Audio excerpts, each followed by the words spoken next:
I have an intuitive response to working with wood. Initially I have to find the timber, so it's like hunting, you know, it's like going out to the woods and hunting. That immediately gives me a connection to the material that I'm working with. My name's Wycliffe Stutchbury, and my material of choice is timber.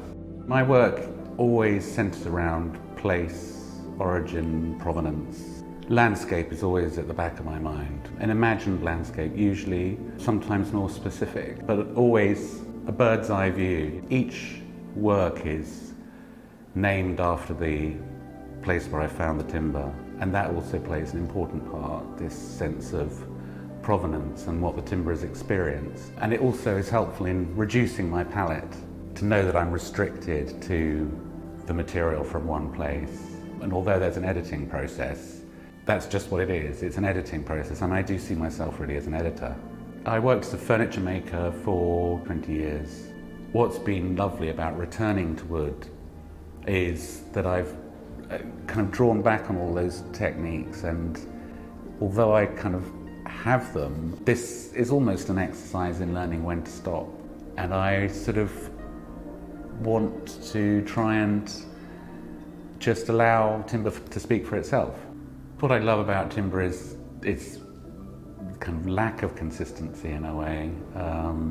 It's full of surprises and the character, and that's why I enjoy having my timber in front of me and deciding what I'm going to do from it. So I'm led by the material because the characteristics are so varied. You know, some timbers hold an edge just beautifully, like holly, which is very close grained, just holds an edge beautifully. And then you have bog oak, which is, you know, 5,000 years old, and you cut into it and it smells of burnt rubber, and it has these huge deep fissures in it, and you really feel like you're revealing a hidden world.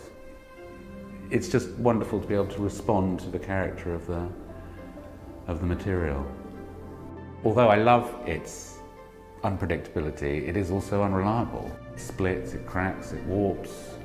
But I've tried to celebrate that in some of the pieces, like the spheres. I've imposed this geometric form on a lump of wood and then allowed it to do its thing and tried to embrace the characteristics of it rather than try and suppress them. I mean, the wonderful thing is that it's not just about the material. I mean, it's almost two stories, because you have your finished timber, but you have these amazing trees and how they occupy the landscape and how they've lived and how they've absorbed their environment. So you have hawthorns on the South Downs that have been tortured by the prevailing wind, and they're sort of, you know, they've swept away from the wind, and that's how they've responded, but they've dug their heels in. They're almost like they record history in the way that they respond to their environment. This is called Gales Farm 5, and it's discarded field fencing. The timber was found at Gales Farm, which is near Friston, at the end of the South Downs, on the eastern side of the South Downs. It's a very bleak part of the South Downs, very close to the sea, where it's been buffeted by the wind and the rain for 40, 50 years. There are all these greys and these browns and these very dark, almost charcoal colours, and that's all been decided by where it was, whether it was underground or whether it was part of a latch for a gate, or whether it was facing the southwest and getting bleached and rained on. So it kind of sustains the scars, if you like, of its environment, but it produces these amazing colours and textures and the characteristics of it, and the open grain that can emerge. And so it was a lovely palette to work with. And I just sort of skinned all this field fencing. So I just cut the outside millimetre of all these posts and these rails, and underneath it is virgin oak.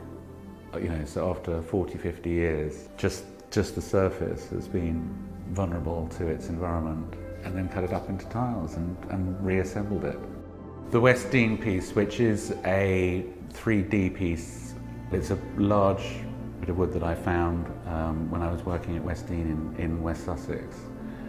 And there I have responded in a kind of visceral, raw way to what I saw in the timber, and I've carved into it and I've hacked into it to bring out the qualities that I wanted to bring forward and wanted to bring into the spotlight. But I've tried to hold back as much as I can.